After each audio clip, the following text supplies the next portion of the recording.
Hola a todos los amantes de la conexión espiritual. Bienvenidos a otro vídeo del canal. Estamos muy felices de presentarles nuestro contenido sobre espiritualidad y crecimiento personal. Entra con nosotros en este fascinante universo de denominaciones cristianas, donde los matices de la fe se entrelazan en un tapiz de creencias y tradiciones. Prepárate para un viaje esclarecedor, donde cada hilo se devela, cada doctrina se revela y cada símbolo adquiere significado. Este no es solo un vídeo, es una invitación a explorar los entresijos de una de las esferas más complejas y enriquecedoras de la espiritualidad. Ha llegado el momento de desentrañar los misterios y comprender las diferencias que unen y dividen a las distintas denominaciones cristianas. Bienvenidos a nuestro viaje por el diverso paisaje de la fe. A menudo he oído hablar del concepto de racismo sistémico, que sugiere la existencia de un sistema que perpetúa el racismo. Este sistema se puede identificar en la educación pública, donde la historia de la evolución se enseña como un hecho científico. Si analizamos la Biblia y nos preguntamos cuántas razas hay, veremos que 1 Corintios 15:45 afirma que el primer hombre, Adán, se convirtió en un ser viviente. Así es, en el principio había un hombre y según Génesis 3:28, Adán llamó a su esposa Eva porque ella sería la madre de todos los seres humanos. En Hechos 17:26, se menciona que de un solo hombre fueron creadas todas las naciones para habitar la tierra. Con esto podemos inferir la existencia de varias razas en el planeta, pero al final solo hay una raza, la raza humana, ya que todos descendemos de los mismos ancestros. Al finalizar el proyecto Genoma Humano en 2000, los científicos de los Institutos Nacionales de Salud anunciaron que habían completado la secuenciación del genoma humano. Los investigadores concluyeron unánimemente que con este descubrimiento se confirmaba la singularidad de la raza humana, lo que lleva a una comparación con la historia bíblica de Caín y su esposa. Por tanto, si consideramos que todos descendemos de tan solo dos personas, podemos identificar dos objeciones planteadas a esta idea. Para responder a estas objeciones, podemos mirar tanto la historia bíblica como la ciencia, así como considerar el concepto de ADN. El ADN se replica continuamente, haciendo copias de sí mismo, pero vivimos en un mundo marcado por el pecado. Al igual que la ropa que se desgasta con el tiempo, la copia del ADN no es perfecta cuando heredamos la mitad de nuestra madre y la otra mitad de nuestro padre. Si uno de los padres tiene un gen malo, la probabilidad de expresar ese defecto aumenta cuando estamos genéticamente más cerca. Por lo tanto, al heredar dos genes mutados, la máquina que regula la expresión genética enfrenta grandes desafíos a la hora de elegir qué transmitir. Cuando te casas con alguien con quien tienes estrechos vínculos, puedes correr el riesgo de sufrir graves defectos de nacimiento, ya que antes de la caída no existían mutaciones en el ADN de las primeras personas creadas por Dios. Con el pecado y la maldición después de la caída, con el tiempo, las mutaciones comenzaron a acumularse en el genoma humano. No se multiplicarán simplemente hoy, sino que habrá un aumento gradual de las mutaciones con el tiempo. Con el paso de los años, las mutaciones se acumulan hasta que, 2500 años después de la creación, Dios establece en su ley que a partir de ese momento ya no se permitirán los matrimonios cercanos entre personas de diferentes linajes. Antes de este punto, los matrimonios mixtos entre diferentes linajes eran comunes, probablemente porque la tasa de mutación aún no era tan alta. Hemos llegado a un punto en el que consideramos que sería un obstáculo si te casaras con alguien muy relacionado contigo, o si no notaras estas dos objeciones desde el principio. Lo que queremos decir es que si no hubiera sido un problema casarse con alguien muy relacionado contigo, la ley habría sido diferente. Al fin y al cabo es la sociedad, la divinidad, la que determina las leyes, no nosotros, y esta ley se estableció después. Es probable que Caín se casara con una hermana para que la población humana pudiera crecer. De hecho, todos estamos relacionados de alguna manera, y aunque puede resultarnos extraño casarnos con parientes cercanos, en el pasado era una práctica común aumentar la población. Es posible que veamos diferencias en el color de la piel entre nosotros, pero sabemos que se debe a la melanina. Es un tema complicado, pero es algo que resalta nuestra conexión como seres humanos. Simplifiquemos, imaginemos que tenemos una melanina A y una melanina AB. Si heredas un gen capital, significa que recibiste la mitad de tu madre y la otra mitad de tu padre. Si tienes el gen A grande, producirás una gran cantidad de esta melanina, pero si tienes el gen A pequeño, solo producirás una pequeña cantidad.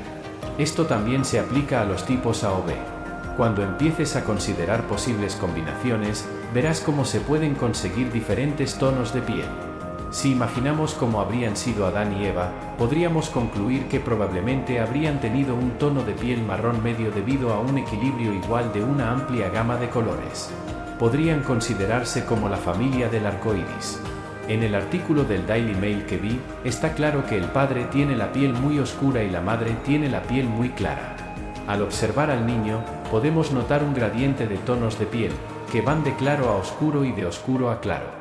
Esto no solo es interesante por lo que heredó de sus padres. Como otro ejemplo, imaginemos a dos chicas hablando mientras caminan por la calle. La mayoría de la gente los miraría y diría: así, son de dos razas diferentes, en realidad son hermanas gemelas nacidas de la misma madre y padre. ¿Cómo podrían ser razas diferentes si comparten los mismos padres? De hecho, todos somos solo variaciones de un solo color, no hay diferentes colores, solo diferentes tonos de una misma cosa. Todos somos parte de una sola raza, compartimos la misma sangre, exactamente como dicen las Escrituras.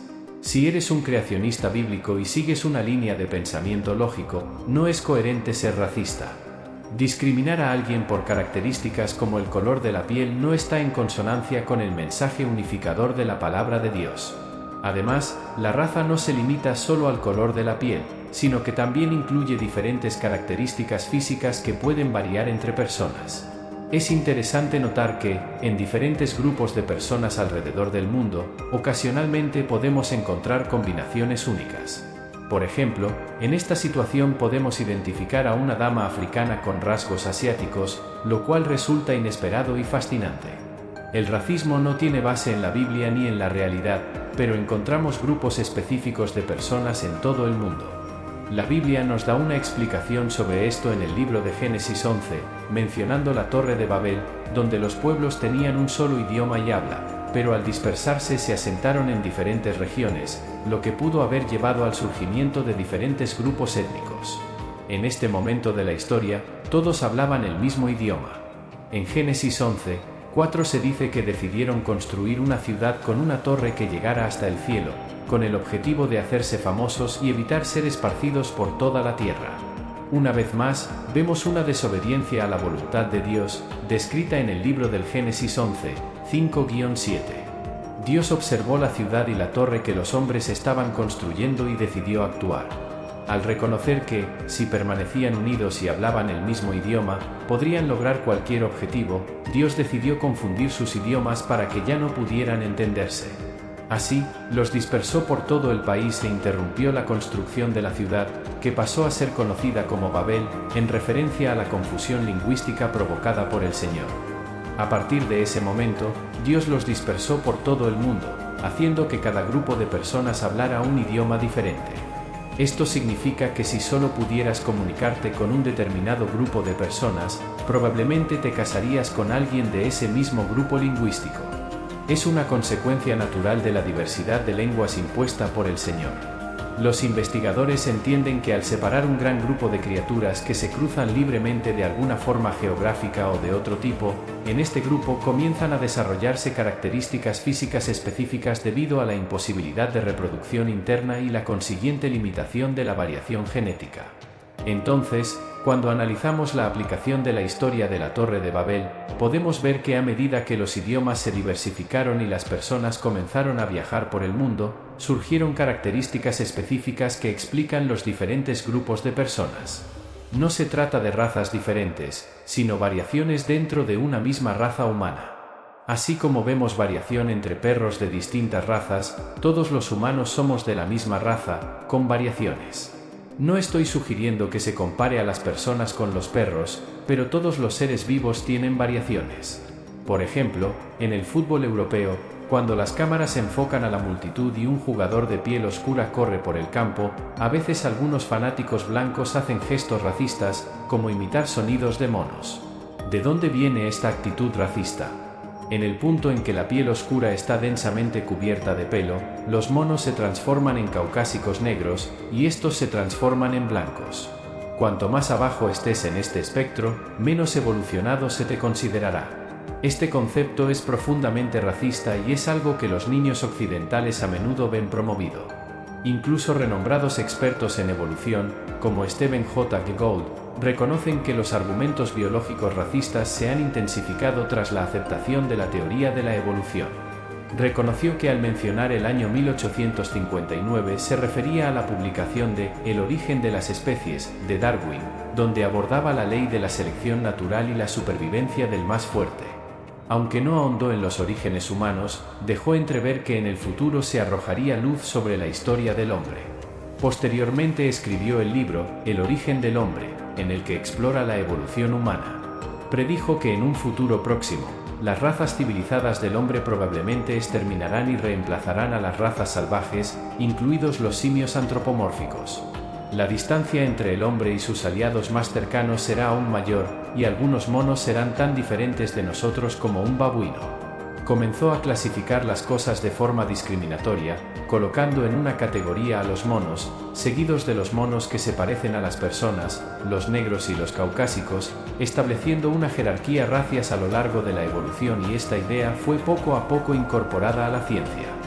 De hecho, el mismo año en que lanzó El origen del hombre, Thomas Huxley pasó a ser conocido como el Bulldog de Darwin.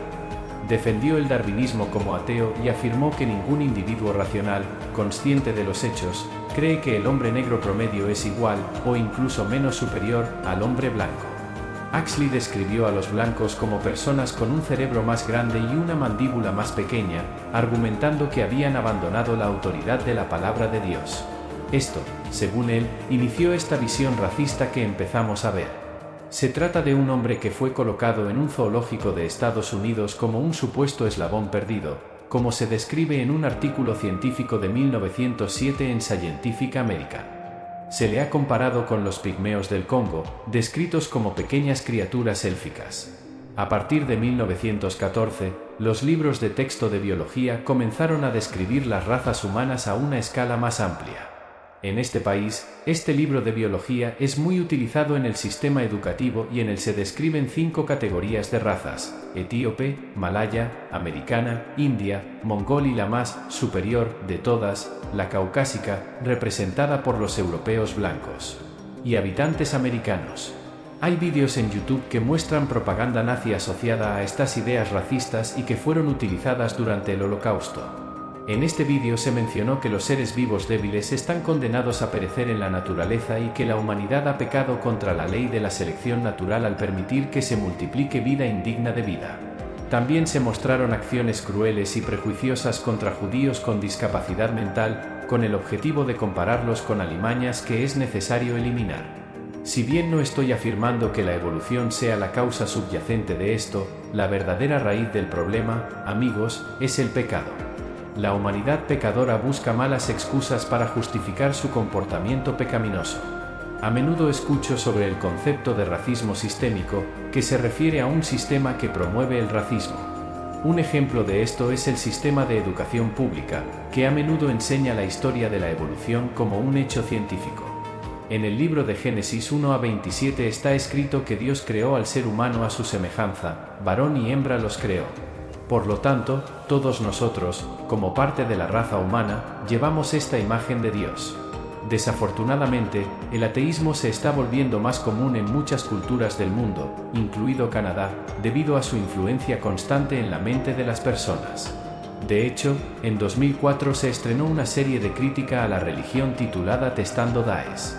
En un episodio llamado Killing the Creator, el narrador cuestiona cómo llegamos a ser como somos, a pesar de creer que éramos únicos y hechos a imagen de Dios con alma.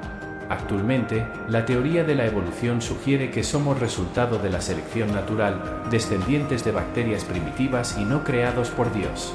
Esto puede influir en la forma en que la gente ve la universidad y la búsqueda de conocimiento. Anteriormente, el terreno común en las universidades era la creencia en un Dios que creó la Biblia, pero ahora la atención se centra en estudiar la diversidad y la unidad en el mundo académico. Si usted es un profesional de la salud, no debe proporcionar medicamentos abortivos a un niño, ya que están hechos a semejanza de Dios. El mensaje central es la importancia de la evolución y la eliminación de hijos adicionales, entre otros temas tratados. No estoy seguro de ti, pero cuando encuentro muchas bacterias en la casa, limpio mis encimeras. Hay muchas personas en el mundo que creen en las teorías de la reducción de la población y el exterminio de las personas. Los defensores de la evolución reconocen el impacto negativo que la teoría de la evolución tiene en la cosmovisión bíblica. Esto se discutió en un debate en el que un cristiano aparentemente defendió las escrituras, pero en realidad creía que Dios usó la evolución como medio de creación, mientras que los ateos afirmaron que el descubrimiento de la biología fue extremadamente dañino para el cristianismo. Recuerda que la conexión con tu ser interior es un camino continuo y lleno de aprendizajes, así que te invito a seguir explorando y creciendo en tu propia búsqueda espiritual. Si aún no lo has hecho, suscríbete a mi canal y activa las notificaciones para que no te pierdas ningún vídeo nuevo. Y si te ha gustado lo que has visto, no dudes en compartirlo con tus amigos y seres queridos. Gracias por unirte a nosotros en este viaje espiritual, y esperamos que este mensaje te haya ayudado a sentir más conectado y guiado en tu camino. Hasta la próxima. Nos vemos pronto en el siguiente.